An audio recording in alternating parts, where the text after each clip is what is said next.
individuals, then you can begin to group. I think what happens in school improvement, sometimes we'll group the kids by yellow and red and green without drilling down, start to drill down to the kids. I like to encourage, let's look at the student first. Then look at the information, because I really want you to read, but more importantly, I want you to be able to discuss with me what you read. For all my teachers, you guys can connect with this, I'm sure. No school is perfect, you know what I'm saying? I'm not saying that your school may be toxic, but you may have some attributes of a toxic environment that you may want to address as are at home with me that have to go to school while I need to be at school. And I'm not quite sure how that looks. Would that be something that that person would have traditionally shared or typically shared? Probably not. That teacher, male or female, would have just worked it out somehow, right? But staffs are having to divulge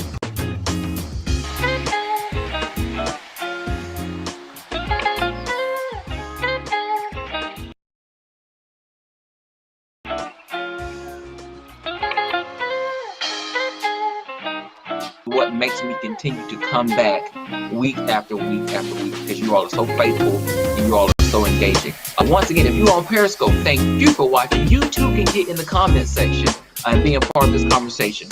Tonight we're going to be, once again, I say about 30 minutes, but you dictate the time that I stay on and engage with you. I believe it was a white lady that was interviewed at one of the Pride, and she considered herself an ally to the Black Lives Matter movement, and she said that, you know, I've been at plenty of protests where it's been gay rights, abortion rights. All in all, we feel they have to where and because everyone's not everyone working, they would need technology for expression. But that's not the case. That's why I currently doing what I'm doing. But I think it's just I don't know if you said what you said because of who you are or your race, but I'm telling you, it's inappropriate and it's insensitive. And since you made the comment on a virtual setting, I'm going to respond to you on a virtual setting. And so I'm going to let you know what I think. And at the end, Mom said, I have other options. Go to that school and you do the best you can and you learn what they're giving, even though it may not be at the level or the depth of some of the better schools in New York or the private schools. But that's the issue. So that should also be something that you want.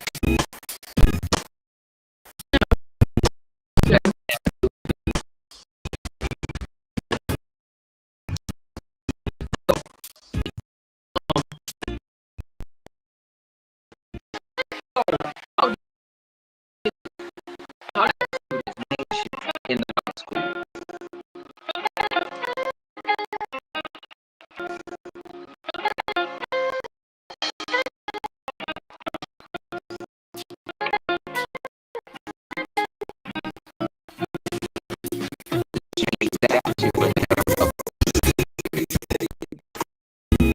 Because in a degree,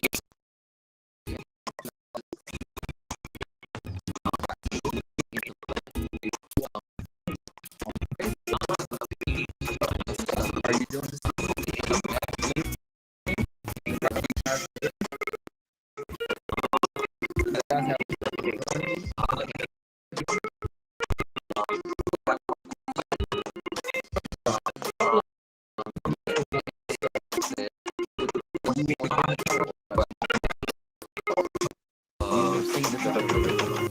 honestly, We're talking about adult education tonight. Let's take a few more minutes, wait for the people to come in, and then we will start the conversation. You guys can join me for your talk. Let's get it. I'll be right back in about 1 minute.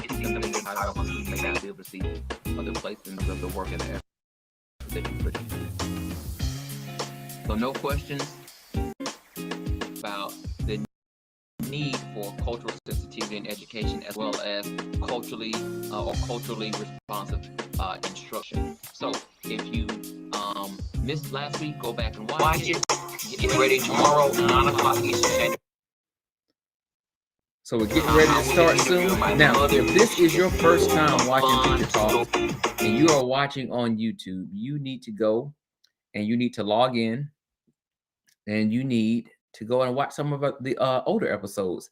And while you're there, you can like, always comment, and be sure to subscribe.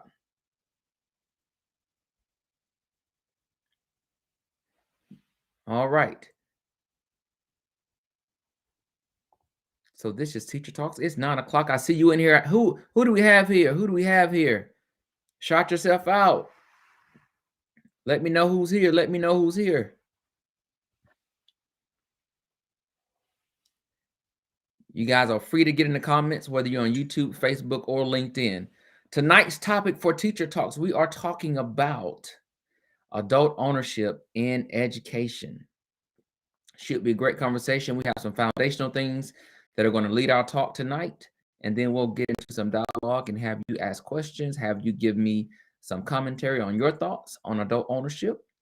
And then guess what? We'll wrap up, and I'll see you guys next week, same time, 9 o'clock, Facebook, YouTube, and LinkedIn. So I hope that the kids are down, like I always say, because it's definitely time for us to catch up. You guys, I was not here last week, so I missed you. It's not that I didn't want to be here. I was unable to be here. But I'm here now. So we're going to catch up where we left off. New topic, hot topic, should be an interesting topic that you all want to engage with me in. I know you have some comments when we get into it. I've got some scenarios I'm going to drop on you. We're going to talk about those. You give me your thoughts. What happened? What should have happened? Why did certain things happen? And how can we do things differently in order to focus on students and not let sometimes the adults and the situations be barriers? Kind of interesting. Does it happen? Yes, it happens more often than we would like in education. And so we've got to figure out how to navigate through barriers, including adults, because I think children sometimes are enough that we are dealing with behaviors and issues that are coming from home. So why not, or why create more problems because we're bringing in our own personal biases or whatever the case may be as it relates to preferences into the classroom, causing issues for students. So again, this is Teacher Talks. I am your host, Dr. Christopher Holmes. I'm so excited that you are here with me. You are joining me. Get in the comments. Let me know who you are, where you're from. I would love to know. I will give you a shout out and we will get into the conversation. Now, before I start tonight, I do want to talk a little bit about some of these cases. I live here in the state of Georgia, and if you are familiar with anything in the news as it relates to Georgia right now, you know that we have the Ahmaud Arbery case going on down in Brunswick. Hot topic in Georgia. Young man, I'm going to say murdered. Some people may see it differently, but a young black guy was murdered as he was running or taking a jog in a neighborhood that he didn't live in. And it was perceived that he should not have been there. And so some people took it into their own hands to get rid of him. And the way they got rid of him was by taking his life. That's one case. The other case is this Wittenhouse case. Like, I don't even watch this case on the news because it drives me crazy. There's a lot going on with that case with this guy and along with the judge. It's just a lot of situations happening. I'm not quite sure how this is going to turn out. I'm a little nervous about the outcome, but this is what we're dealing with. We got two cases that are hot here in the United States. One in Georgia. We got the Wittenhouse case. Has nothing directly to do with education, but these are definitely cases you should be talking about in your classroom if you are a teacher, that you should be opening up to your building if you are a principal, and you should be welcoming into all of your schools if you are a district leader. And then at the state level, come on, definitely encourage current relevant topics. It's in the news. Kids should be talking about those things, having healthy debates, bringing in information, bringing in sources, primary sources, outside sources, and then connecting what's going on in the real world with their personal life. That's what deepens that understanding for students and makes it really real. So definitely make sure you are not afraid to take a risk, be current, be relevant, be a change agent It's okay. That's what we need in education. People that are going to step outside of the realm of what we normally do to try to engage students, to connect with students so that we can have real conversations. So let's get into tonight's topic. You guys are being really shy in the comments tonight. I'm not going to hit you over the head just yet. I'm going to give you a little bit of leeway. I'll be a little relaxed. But as we start talking, I'm going to really be asking you to get in the comments. Now, if you are watching, make sure that you share this on YouTube, share this on Facebook as well. Share this with your friends, share this on your page, or create a group and share it. Especially if you have a group of teachers, you definitely want them to be a part of this conversation because I'm talking about them. I am.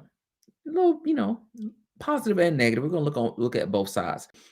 Principals, if you know a principal, tag them. A retired teacher, tag them. Somebody who's just interested in education. These are the people that I like to connect with, that I like to have join the conversation on Teacher Talks, because they really have an invested interest in what the conversation or what the topic is, and they really, really provide some valuable input. I am just the host. I'm facilitating the conversation. I create the foundation, I do the layout, and then you guys really drive what we are saying in here. Now, rule of thumb, everything we say, we do in a very adult way. Be very mature. We're not here to hurt people's feelings. We're here to just to share our beliefs, our ideas, our experiences. So get in here. All right, I see we've got Daryl Jackson in here. Hello to you, Jackson. Glad that you have joined in. I want to get your comments about some of these things. You always have good comments, so I can't wait to see what you have to say. But remember, share. Definitely like on YouTube. My subscribers are going up. I'm getting there. So make sure if you're not on YouTube, you watch on YouTube. The link should be in the subscription, or if you watch on Facebook, I put the link on Facebook too. So go to YouTube, subscribe, and then share it. Then, as we are having the conversation, get in the comments. Give me your feedback. Give me your ideas on whatever I bring up, and then make sure if you're new to the channel that you go back and you watch some other shows. We have some really, really good conversations here on Teacher Talks. And so I see that we do have some people on YouTube. So if you are on YouTube and you're not subscribed, then do so. And if you're on LinkedIn and you're not subscribed, then make sure you go to YouTube and subscribe. So let's get into the conversation. We are talking about adult ownership in public education. And one thing I like to say is that students aren't perfect and neither are adults. Okay. They're both imperfect environments. And so we have to learn, like, how do we navigate through this and take ownership of the things that we make a mistake and do. Because once again, we're not perfect. So when we think about adults, the first thing you automatically think about is teachers, right? Teachers are probably the number one people that our students interact with on a daily basis. But teachers are not the only ones in terms of adults who impact learning. Who else impacts learning for a child? Parents. Parents also contribute to sometimes interactions in buildings that are not always positive. So we're going to look at some scenarios first. And I want you to tell me why these things are happening, what you would do in this situation. So I'm going to drop the first one here. We have a first-year teacher who's struggling with classroom management. She's allowed to struggle, or she's allowed to continue to struggle in her classroom the whole year. Why? So we're going to talk about adult behaviors that allow this type of thing to persist. Now, when you think about adult behaviors and you think about classroom management, if you've ever been in a classroom that has poor classroom management, then that should come with a certain belief, certain experience, certain reaction when you think about conducive learning environments. So when you think of a bad classroom management situation, what do you likely think of? Probably students getting up, moving around without permission. You may likely think of students talking while the teacher is talking. You may think of kids touching inappropriately when they shouldn't be touching one another. You may think of profanity. You may think of constant fights. You may think of low level of learning. Just the classroom is not managed well. When you walk in the door, it seems to be very chaotic. For students, these are places that good students, students that like to learn, students that want to achieve and excel, do not want to be in. They don't want to be in these kind of environments. I've seen it before. They sit there and they're almost looking at you. Anybody that walks in the room, like, hey, help me, get me out of here. They're calling for help, like, get this teacher some assistance, right? But this is a first year teacher. This is a first year teacher. And she's struggling with her classroom management, and she has been struggling the whole year. The question is, why? Somebody needs to take ownership to contribute, or that is contributing to this situation happening. Number one, the teacher herself. She's a first year teacher. She may not have all the skills. We always say in education, she may not have all the tools in her toolkit to manage the class well. But it is her sole responsibility at the end of the day to manage that class in a way that learning can take place. That's number one. So if she can't do it, the first thing is she needs to reach out for help. She needs to talk to maybe a colleague next door, talk to a veteran teacher in the building, reach out to her assistant principal or her principal to say, listen, my class is out of control. They're doing whatever they want to do. I have asked them to stop. I've talked to them. I've done all these things. It's not working. I need some help. That's number one. As the teacher, if your classroom is out of control, it is your responsibility. Don't be prideful. This is not a time for ego to step in. This is not a time to even be ashamed. This is time to take ownership, to be mature and say, hey, I have a weakness. I feel very confident about my instruction, but I don't feel very confident about my classroom management. And I have evidence, and here it is. Here are the things that are happening in my classroom that demonstrate that I need support with managing my students. Because if the classroom management is off, the learning is going to be low level, and that's not what we want. The second thing is, if she makes a statement, she reaches out for help, it is the principal's responsibility to provide her with the support that he or she needs.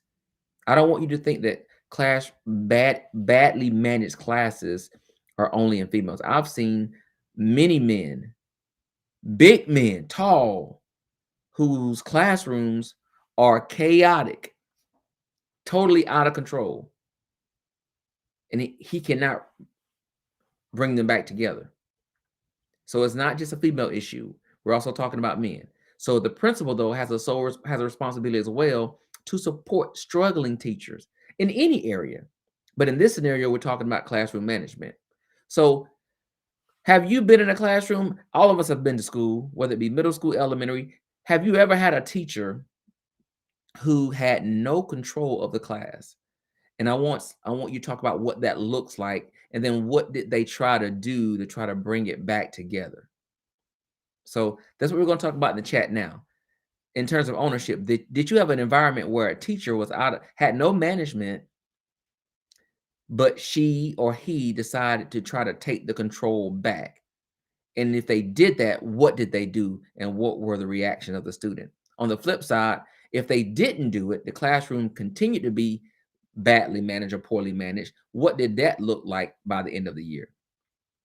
Because I have several examples of what happens when you can't bring them back together. Some very sad examples. And so I'll give you opportunity now to get in the chat as I share a couple stories. You can tell me your experience with badly managed classrooms. One of the saddest things that happens when there is a badly managed class is that the teacher leaves. it becomes such a stressful environment that they decide that this is not what I want to do, or this is not the place in which I want to do it. So they literally leave the classroom and walk away from their job. Sometimes not to go to another job. It's like, deuces, I'm out. Now, granted, they created the environment that they're leaving.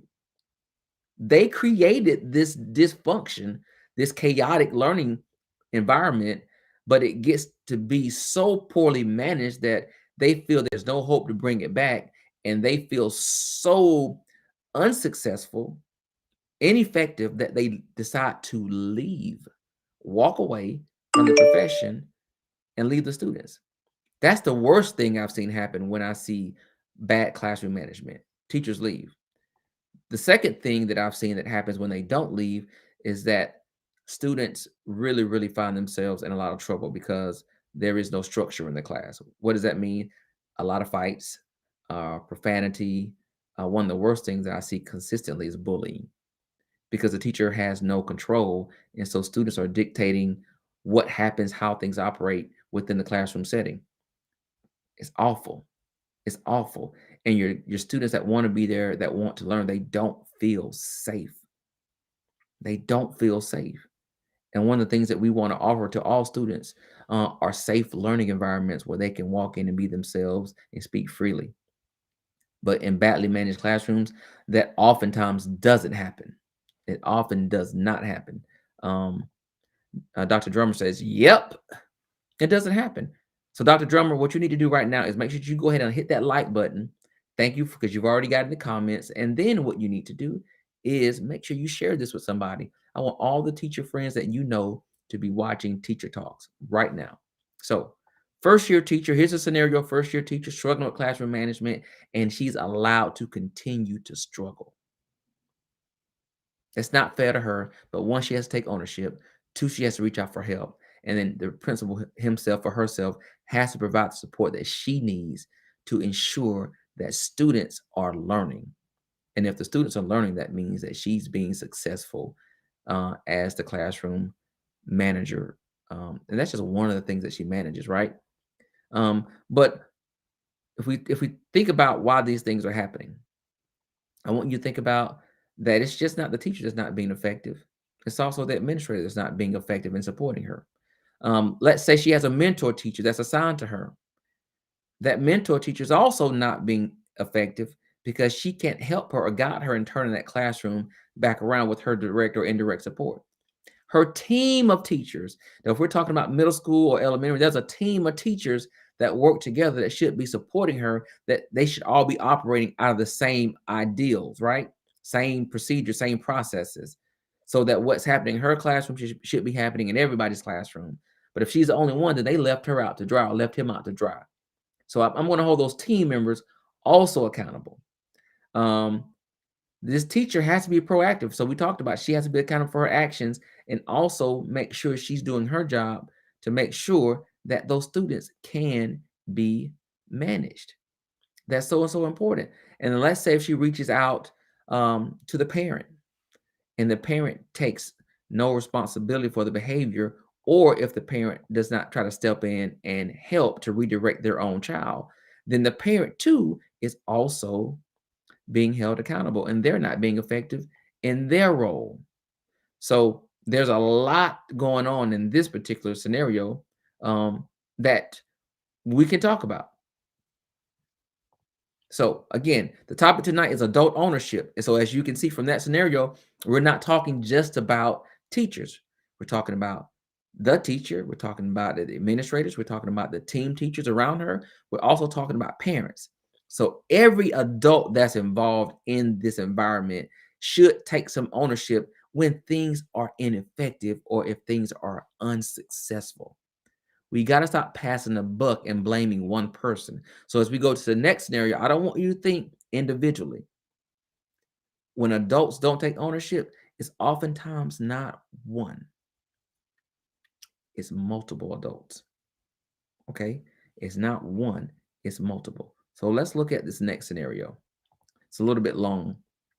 So I'm going to take my time and read this so we can really, so this is going to drive the conversation.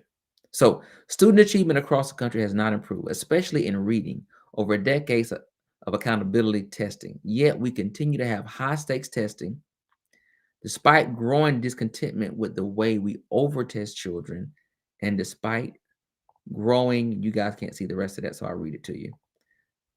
Despite growing evidence that it's not leading to student success. Who's at fault? So we've got more testing than ever before. There's been a lot of discontentment with testing, but it's not stopping testing. And we're now testing students more than ever before. Who's at fault? Who's to blame? Once again, don't think solely, think collectively. Who is responsible for this over testing of students? Number one, who dictates testing? Who dictates testing? The state. So for whatever reason, states want more tests. More tests gives you more data. More data allows you to manipulate that data to paint a certain picture. Let me say that again. States provide tests. They fund the tests. The states want more tests because the states get more data. And the more data you have, you can manipulate the data in order to paint a picture about the quality of education that is happening in your school.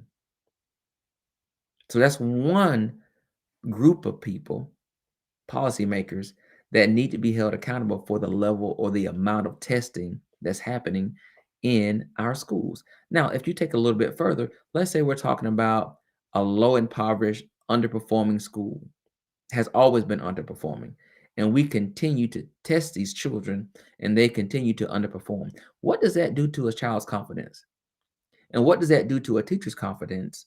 And what does that do to sustaining quality teachers in your building when student performance continues to be lower than expected? Is that a place where I want to continue to work?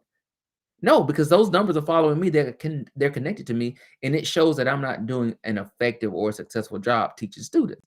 Now, granted, there's a lot of factors that play into how these kids are scoring. It's not just a teacher's fault.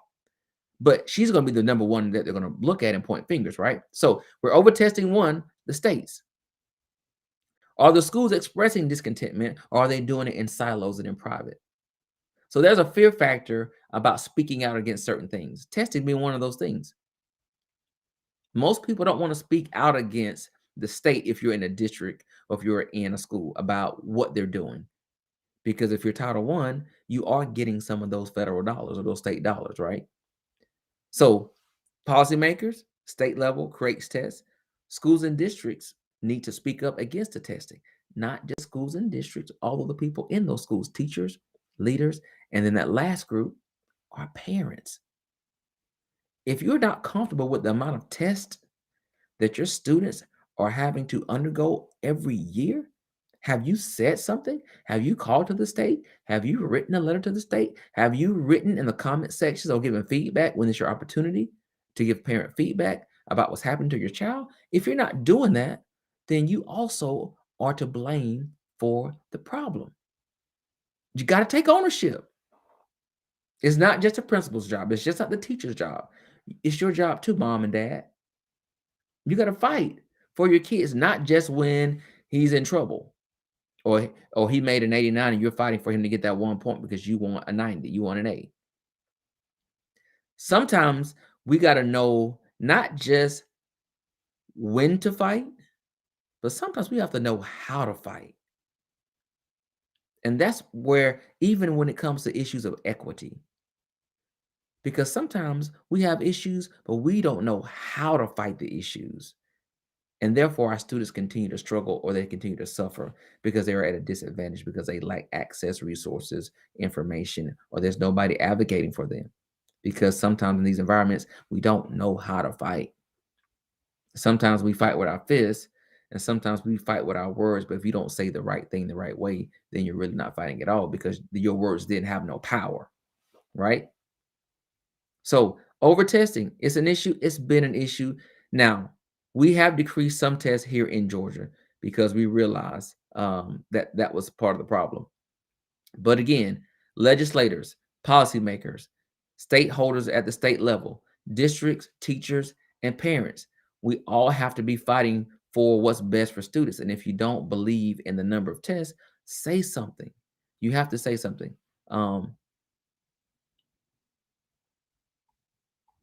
It's your responsibility. So let's look at something else. When you have students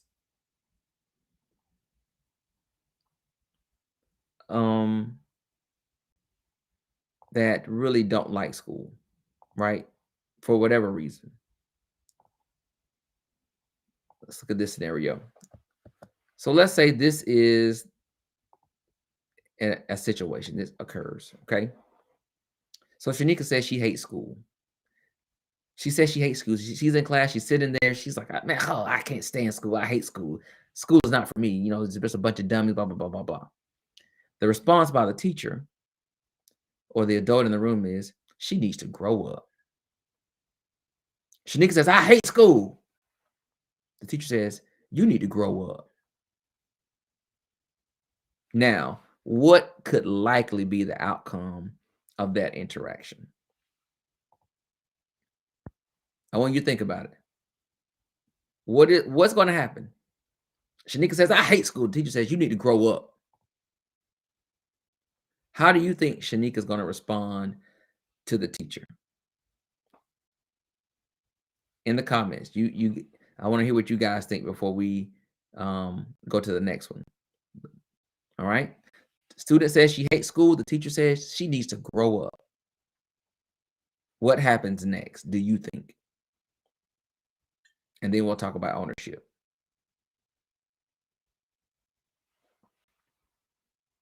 And thank you, Drummer. I see more people in here. Drummer, I see you. Jackson, I see you. Thank you, guys. If you're typing, continue to type. I want to hear from you. I want to hear what you have to say. But you have a student, you know, she's obviously upset. Upset to the point where she says she hates school. And then the teacher's response is that she needs to grow up. My question to you is, what happens next? How does Shanika respond to the teacher? Or how does the teacher respond back to Shanika? Does she say more? Does she just be, or she's quiet? Does Shanika say, hey, you have something to say? I got something to say to you right back. I want to know what she says. Okay. I've got my own thoughts because I've come across some Shanikas in my day. And I know what Shanika would have said to me. And I know what I would have said to Shanika. So I want to know what you think. I want to know what you think. All right. Come on, get in there. And I want to throw the next one up there right after you get your comments up.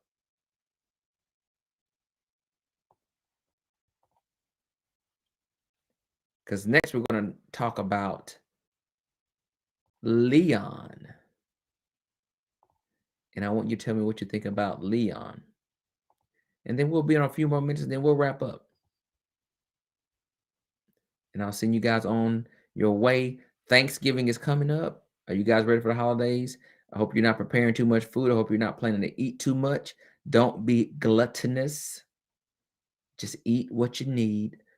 Leave the rest for somebody else. You don't need all that. Just get you a little bit of this and a little bit of that. You know, get it in there and be satisfied. Don't get full. You don't need to be stuffed like the turkey, okay? You want to eat the turkey. You don't want to be the turkey, okay? Just get you a little bit of dressing or stuffing, depending on where you're from. Get you a little potato salad, a little corn, maybe some green beans or some green bean casserole, a little turkey if you eat meat, a little slice of ham. Just a little sample. Get you a little sample of everything, people. Just a little sample of everything. Sit your tail down. Get you a little something in. Don't get stuffed. Just you want to be satisfied. And enjoy your Thanksgiving with your family. All right. So Drummer says, She's going to act up on purpose, and especially since she has an audience. So Dr. Drummond says Shanika's going to act up. So again, let's go back to the scenario. Shanika says, I hate school, man. I can't stand school. The teacher then says, you need to grow up. Dr. Drummond says, what's going to happen next is Shanika's upset. She's upset. She's already upset. But now Shanika's going to be even more upset. And Dr. Drummond says to the point where she's going to act up on purpose. And especially since she's on Family Feud, she's on Wheel of Fortune, she's on Jeopardy. Shanika's got an audience. So Shanika is ready to go in.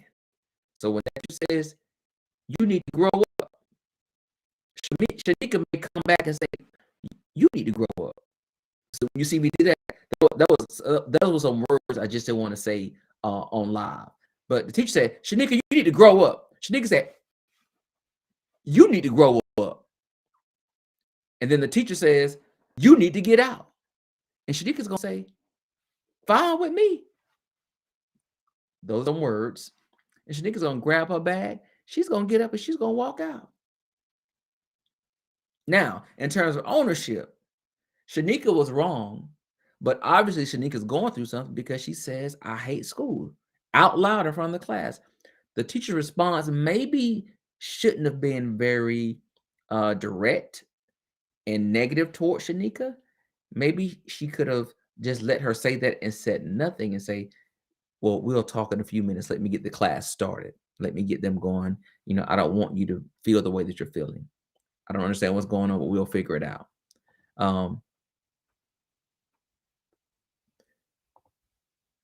Dr. Drummond says, for who? She's going back to my comments about Thanksgiving people. She goes on to say that she feels attacked about my comments about not getting stuffed, just being satisfied. And then she says, not stuffing, it's dressing. It's not stuffing. She says it's dressing. It's just like you dress a pig. You're dressing. You're dressing your stomach. You're gonna coat it, so it's dressing. You're not stuffing it. You're dressing it. Okay. Some of you all may disagree. I'm not having that debate tonight. Okay, but that's what Dr. Drummond says. All right. So the teacher has to take ownership. Her behavior likely was not conducive to an environment where kids were going to be able to learn. It was going to cause some disruption because once again, Shanika was already upset. So now let's talk about this. This may happen if you've ever taught. Leon comes to school with dirty clothes and usually smelly. What is his problem? Who's behaving badly in this situation? What adult is behaving badly? Or what adult needs to take ownership in this situation? Because we have a child that's coming to school, dirty clothes, and he has an odor. Who needs to take ownership for Leon's situation? And if you're in Facebook, feel free. You can comment as well. Going back to the comment, Dr. Marlon jumped in, and I'll give you time to kind of get your comments in about Leon, but I do want to honor Dr. Marlon's comment about Shanika. And in terms of ownership for the teacher, one of the things she could have said is, well, what exactly do you hate about school? Not, you need to grow up. I'm concerned for you and the way you feel. So what is it about school that you hate so much? And you may realize once you continue to talk to her in a private setting, it's really not school.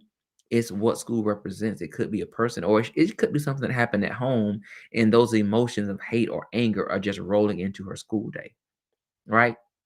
So she may not really hate school. She just hates the space, the emotional space she's in currently, right? And so we've got to learn to deal with not just with the mind when you're in education, but you have to also deal with the heart. Because one thing I say, I get paid to teach, but the love is free. That's who we are as educators. We get paid to teach, but the love I give, it comes at no cost. It's free because I enter the room with a loving heart because I'm passionate about it.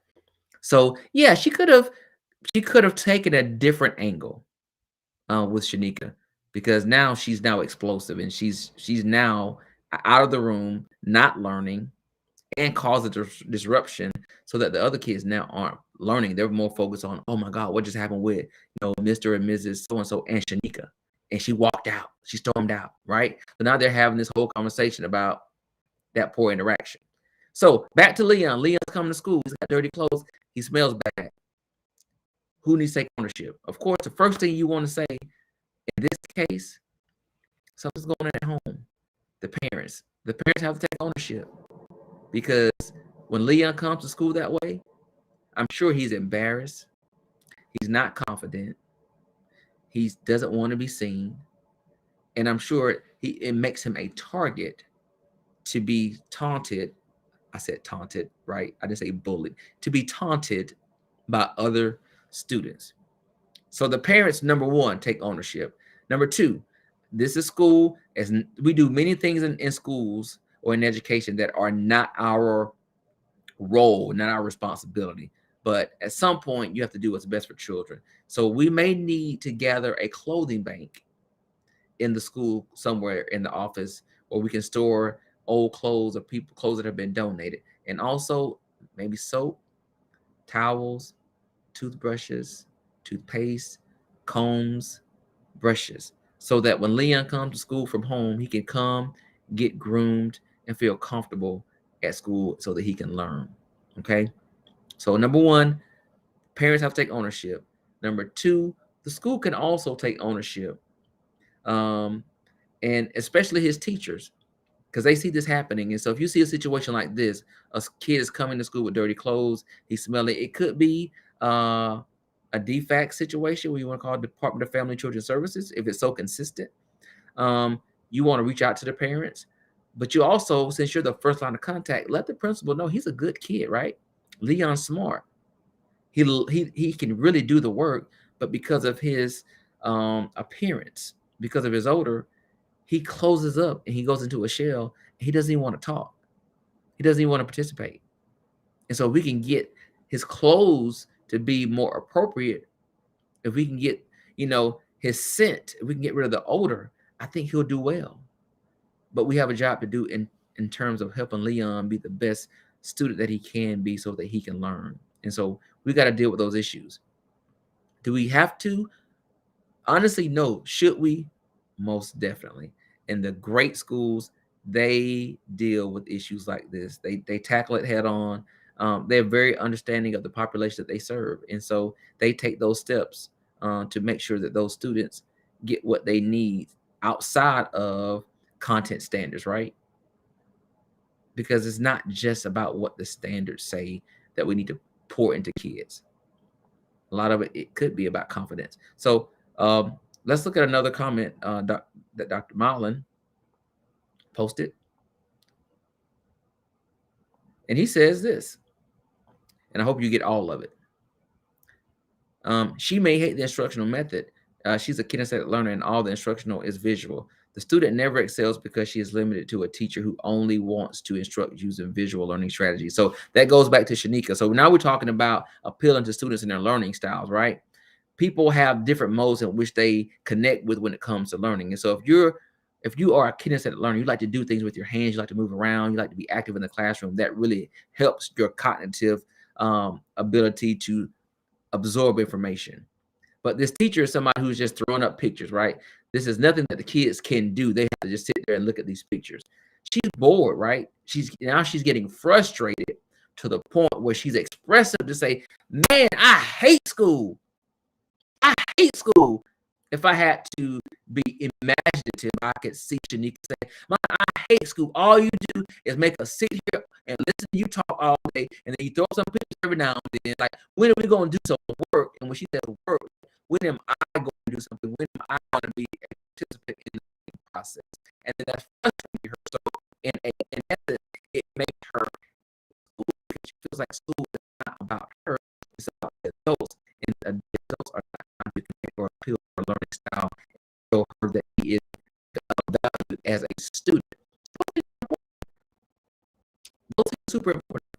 So thank you for that comment. That was great. A great example of what could have been happening in space to create the interaction. So as it relates to Leon, he says that one of the things that the teacher needs to do once you notice this, and let's say this, Leon walks into the school like this, smelling and with dirty clothes. Somebody's on duty, right? Somebody's sitting on duty. They see Leon, they smell Leon come in. The first line of contact is your responsibility. How are you supporting him? And then once they get past that first line of contact, whoever's on duty at the door, then it's the teacher. But let's look at what he says. Dr. Mullen says the teacher has to reach out to the school counselor for Leon. Leon has a set of 504 accommodations that are not listed. Leon could have some documentation where he needs support. And this particular part is not in that documentation. And we need to go back and add it in so that we can provide the interventions that he needs so he can be successful. He said 504. That's some education jargon that some of y'all may not know about. But just there's documentation that says there's something going on with Leon, and we may need to revisit it and make some changes to it so we can provide additional interventions or support. Okay, 504, Dr. Milet. Thank you for that. Another great example. Let's look at one more example, and then we will wrap up for this evening. Once again, thank you guys for watching Teacher Talks. I always appreciate you guys just taking time out. You don't have to do this, but you do, and so I really, really appreciate it. I really, really, really, really appreciate it. Let's look at a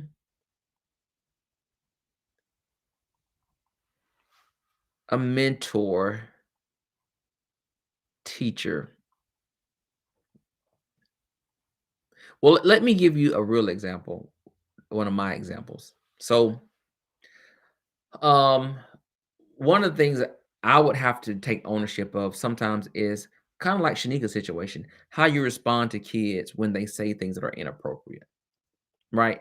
Sometimes a child can say something that you are totally unprepared to respond to. You could be teaching, or kids could be working, it could be quiet in the room, and then this child has his outburst. And your initial response is to create order immediately. You just want to get the kids back on track so they can learn. So, you may say, sit your butt down. Like you really shouldn't say, sit your butt down, but it happens, right? Or I've heard teachers tell students to shut up. Shut up is not the best word. It really is a confrontational word because it makes kids not feel respected. And so when you tell a child to shut up, they may come back and tell you to shut up. That's not going to work well for you as a teacher, hearing a child tell an adult to shut up, right? Have I ever told a child to shut up? Since we're being honest, I'm taking ownership. I would say yes. I have told a child to shut up. I have also told a child to shut their mouth. Now, the shut your mouth comment came in because there was about to be a physical altercation, and these kids were verbally sparring with each other. And so what I needed the one child to do, who seemed to be the less aggressive one, is to just shut your mouth. If you shut your mouth, they will stop talking eventually, or I can at least get the situation under control, but I need you to shut your mouth. And so that's what I said. But at that point, the child didn't take offense to what I said because there was, like I said, it was already a heated argument, right? They were already going at it. So what I said didn't compare, had no comparison to what they were saying. The words that were coming out of their mouths, Mother Teresa would have had her ears plugged because it was some real language, people. No, not real language. You don't want to hear this. You can't talk like this in Sunday school. You can't talk like this in Bible study. You shouldn't talk like this in the church parking lot. The things they were saying, it was awful. So I said, shut your mouth. Then another time I've said shut up. But I have to take ownership. I was wrong. I shouldn't have said that because only because my kids respected me enough. It didn't go left, right? It could have went totally left, but it didn't. You know, we kind of brought them back in, and I apologize first of all because I'm not one of those teachers who won't say I'm sorry. I will say I'm sorry. If I was wrong, I was wrong. I have no problem with that. So I would apologize, and then I would go more into what I need them to do so that we didn't have that type of interaction, or we didn't have that kind of disturbance again on their part. And then they would apologize to me, right? Humble yourself before people that will humble themselves before you. And so that's what I did, because it wasn't about being an adult. We were humans at that point, and I made a bad decision. I had to take ownership of that, adult or not. And then once I took ownership, then the child also took ownership and said, you know what, I was wrong too. I apologize. I should have listened. I should have not talked anyway. I should have, closed my mouth when you asked me to. I should have been doing my work. Blase, blase, blase. So, I think when we do that as adults, we model the right behaviors for children, and then they mimic those things that we do. But when we don't take ownership, they oftentimes don't take ownership. And that's just not a teacher thing. That's also a parenting thing. When you're just too big or too wrong to say you're sorry, that creates a space that you may not want, or it create an interaction from somebody that is not favorable. So we've got to be very cognizant of that. So it is 9:51. Thank you guys so much for watching. Remember, if you are on YouTube, you need to go like, share it, and then I also want you to subscribe. Why? Because you're my friend. Friends help friends out. So make sure that you go and you subscribe. Now, if you're watching on Facebook, again, you can go and you can subscribe as well. I encourage you to. If you look in the description, as I this last week, I also have some merch that I want you to check out. And so the link is in the description if you're on YouTube. But it's all types of educational gear, educational merch. We've got hoodies, t-shirt, sweatshirts, and long sleeve shirts, all that pertain to education. So go check out the merch. Some really cool stuff. The latest one is the one to the left that says "Not the One." So these are the things.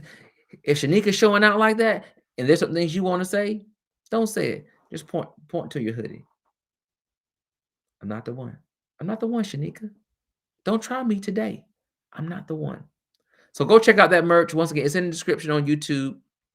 If you see something you like, go get it. We go from a small all the way up to a 5X. Listen, I'm looking out for everybody, right? I want you walking around with teacher education merch. We've got to make education popular like we make everything popular.